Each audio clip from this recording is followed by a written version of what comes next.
সুপ্রভাত বন্ধুরা। ছোট্ট একটি গ্রাম থেকে আমি মুনমুন, ব্লগার মুনমুন চ্যানেলে তোমাদের প্রত্যেককে জানাচ্ছি অনেক অনেক স্বাগতম। যে বা যারা ভিডিওটা দেখছো নিশ্চয়ই ভালো আছো, আগামী দিনেও ভালো থেকো, সুস্থ থেকো। আর আমিও ভালো আছি। হ্যাঁ, পুরোপুরি ভালো না, তবে অল্প একটু ভালো আছি। লক্ষ লক্ষ টাকা উড়িয়ে দিচ্ছে, অথচ আমি 1 টাকা বাড়তি খরচ করার জন্য 10 বার চিন্তা করছি। সত্যি গো বন্ধুরা, এটাই কিন্তু আমাদের বাস্তব জীবন। আমাদের সংসার জীবন বলো, বাস্তব জীবন বলো, বা যেখানেই বলো না কেন, আমাদের এই দৈনন্দিন জীবনযাত্রায় না, পৃথিবীতে দেখবে কোথায় কত টাকা মানুষ খরচ করে ফেলছে, কিন্তু আবারও অনেক মানুষ রয়েছে যারা 1 টাকাও বাড়তি খরচা করতে গেলে 10 বার চিন্তা করে। আর ঠিক তেমনটাই কিন্তু আমার জীবনেও ঘটছে।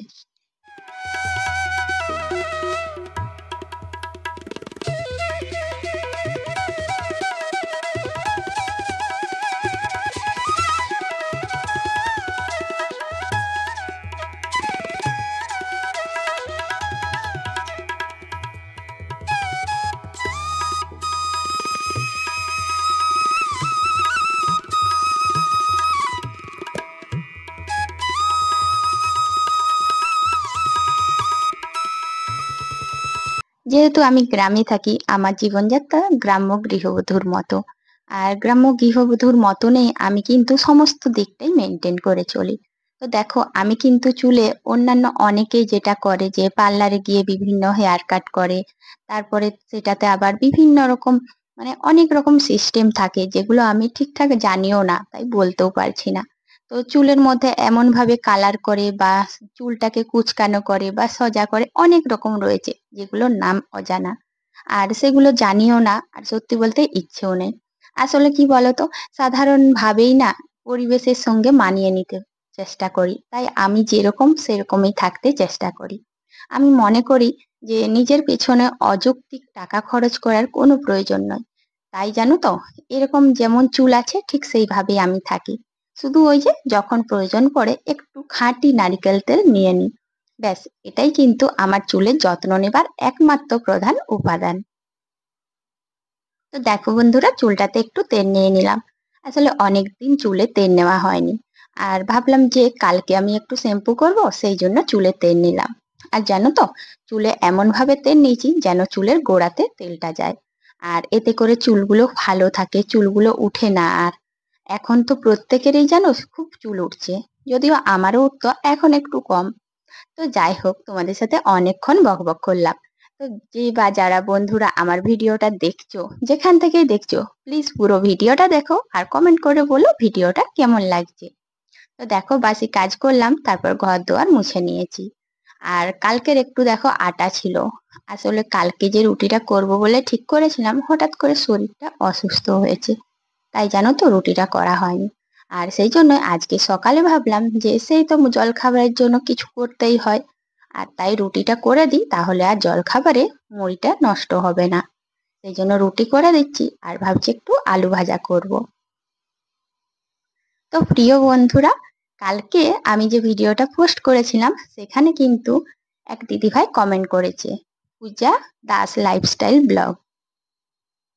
ঠিক মনে হচ্ছে না, তবে মনে হচ্ছে যে পূজা দাস লাইফস্টাইল ব্লগ এরকমই হবে। তো তবুও একবার মিলিয়ে নিবে নামটা। তো ওই দিদি ভাই বলেছে যে তুমি পচা গলা ভাত কেন বলছো পান্তা ভাতকে, এটা কিন্তু অনেকেই পায় না, অনেক গরিব মানুষের কপালেই জুটে না। আর আমিও খাই, তাই এটাকে ওইভাবে বলো না। তো দিদি ভাই, আমি তোমাকে বলছি, আমি কিন্তু পচা গলা ভাত ওটা ডেসক্রিপশনে দিয়েছিলাম, টাইটেল হিসেবে দিয়েছিলাম। তুমি যদি পুরো ভিডিওটা দেখে থাকো তাহলেই বুঝতে পারবে যে আমি ওই ভাতটাকে পচা গলা ভাত হিসেবে প্রথমে উল্লেখ করলেও পুরো ভিডিওতে পচা গলা ভাতটাকে কতটা স্বাস্থ্যকর আর উপকারী হিসেবে তুলে ধরেছি। এমনকি আমাদের মতন মধ্যবিত্ত বাড়িতে ওই ভাতটা ফেলে দেওয়া কতটা কষ্টকর সেটাও বলেছি, সঙ্গে বলেছি এটা কিন্তু আমাদের লক্ষ্মীর আশ্রয়স্থল, আর ভাতকে ফেলে দিলে মা লক্ষ্মী অসন্তুষ্ট হয়। সবচেয়ে বড় কথা, ভিডিওতে আমি বারবার বলেছিলাম যে আমি পান্তা ভাত খেতে ভীষণ পছন্দ করি। হ্যাঁ গো, সত্যি ওই পান্তা ভাতেই কিন্তু আগেকার দিনের মানুষেরা বেশি খেত, যার জন্য তাদের স্বাস্থ্যও ভালো থাকতো, মন মেজাজও ভালো থাকতো, আর সংসারে কিন্তু কোনো কিছুর অভাব হতো না। পান্তা ভাতটা সত্যি খুবই উপকারী জিনিস আর ভালো জিনিস। আর অনেকের জন্য সেটাই কিন্তু সারাদিনের অন্ন। তাই আমি পান্তা ভাতকে অনেক সম্মান করি আর পছন্দও করি। তো প্লিজ তুমি কিছু ভেবো না আর পুরো ভিডিওটা দেখো, তাহলেই বুঝতে পারবে যে আমি পান্তা ভাতটাকে কতটা সম্মান করেছি আর কতটা খাবার জন্য উপকারী মনে করি। তো দেখো এখন এই যে খাওয়া দাওয়ার পর টেবিলটা পরিষ্কার করে নিচ্ছি। আর তোমরা তো দেখলে যে দুটো ওল এনে আমি ধুয়ে নিলাম। আসলে কি বলতো, ওলগুলো তো একদমই হয়নি। আর ওই দুটো ওল না তোমাদের দাদাভাই আগের দিন তেড়ে এনেছিল। তো সেই দুটোই ভাবছি যে আজকে রান্না করব। আজকে সকালবেলায় কিনেছিলাম মাছের ডিম। আর জানো, মাছের থেকে মাছের ডিমটাই খেতে বেশি ভালো লাগে। তো বাড়িতে সবাই মাছের ডিম খুব পছন্দ করে, তাই একটু বেশি করে মাছের ডিম নিয়েছিলাম। আর মাছের ডিমের দামও কিন্তু অনেক বেশি। মাছের যেমন ঠিক তেমন মাছের ডিমের দাম। আগে কিন্তু এরকম ছিল না। আগেকার দিনে কিন্তু মাছের ডিমটাকে খুব বেশি দামি মনে করা হতো না, কারণ এটা না অনেক সময় খুবই কম দাম ছিল। আর আগেকার দিনে তো ছিলই। তো এখন জানো বর্তমানে মাছের থেকে মাছের ডিমের দাম বেশি। আর একটু বেশি নিয়েছি। তো তাই ভাবলাম যে এতটা দাম দিয়ে যখন মাছের ডিমটা কিনেছি, একটু বেশি করে বড়া করে নিই। আর ওই যে ওলগুলো দেখলে, ওই ওলগুলোর ভাতে আর ডাল। ব্যাস, ওল ভাতে আর এই বড়া আর সঙ্গে রয়েছে ডাল। এগুলো দিয়েই আজকে দুপুরে খাওয়া দাওয়া হবে। আর গরম গরম মাছের ডিমের বড়া দিয়ে ভাত খেতে ভীষণ ভালো লাগে। যারা খুব পছন্দ করে এই মাছের ডিমের বড়া, তারা কিন্তু জানবে যে গরম গরম বড়া আর ভাত হয়ে গেলে আর কিছু প্রয়োজন পড়ে না। খুব সুস্বাদুভাবেই এই খাবারগুলো খাওয়া যায়। আর হ্যাঁ, কালকের ভিডিওতে যেমন একজন কমেন্ট করেছিল বুঝতে না পেরে এক দিদি ভাই তোমাদের সামনে তুলে ধরলাম, সেরকম অনেকেই এমন খুব সুন্দর সুন্দর কমেন্ট করেছে যারা এই পান্তা ভাতকে খেতে ভালোবাসে।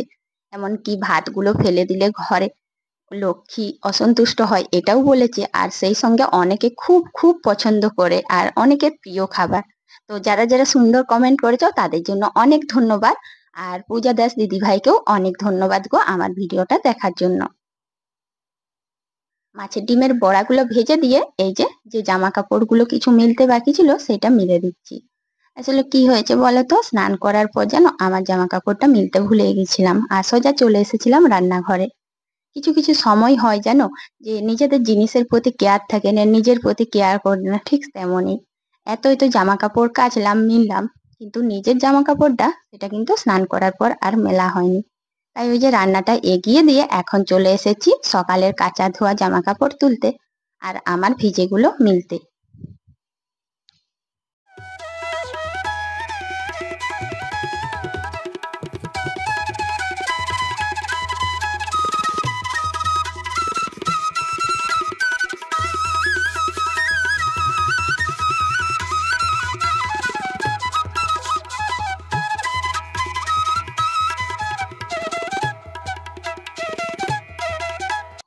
এখন গ্যাসের টেবিলটা ভালো করে মুছেছিলাম, তারপর দেখলাম যেন ওই যে ভিজে কাপড়ে মুছি সেই জন্য একটু জলের ফোঁটা ফোঁটা থাকে।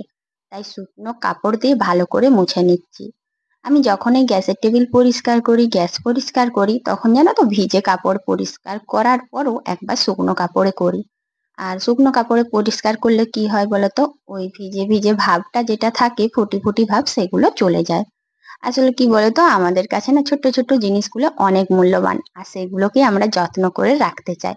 যে বাড়তি 1 টাকাও খরচ করব না বা তাড়াতাড়ি জিনিসকে নষ্ট করব না, এই চিন্তাধারা নিয়েই সংসারের সমস্ত কাজগুলোকে ভালোবেসে ঠিকঠাক ভাবে করে থাকি।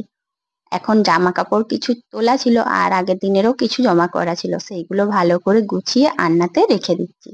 তো প্রিয় বন্ধুরা, আজকে আমার চ্যানেলে যারা যারা নতুন বন্ধু এসেছো, তারা আমার ভিডিওটা দেখলে আর কেমন লাগলো অবশ্যই জানাবে, পাশে থাকবে। তো আজ এখানেই শেষ।